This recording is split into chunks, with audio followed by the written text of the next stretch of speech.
திருச்சிட்டம்பலம். திருவாசகம். ஆனந்தத்து அழுந்தல்.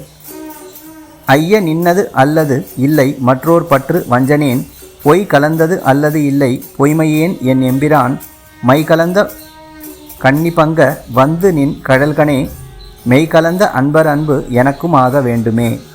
இதன் பொருள், ஐயனே, உன்னையன்றி வேறொரு பற்றிலேன்.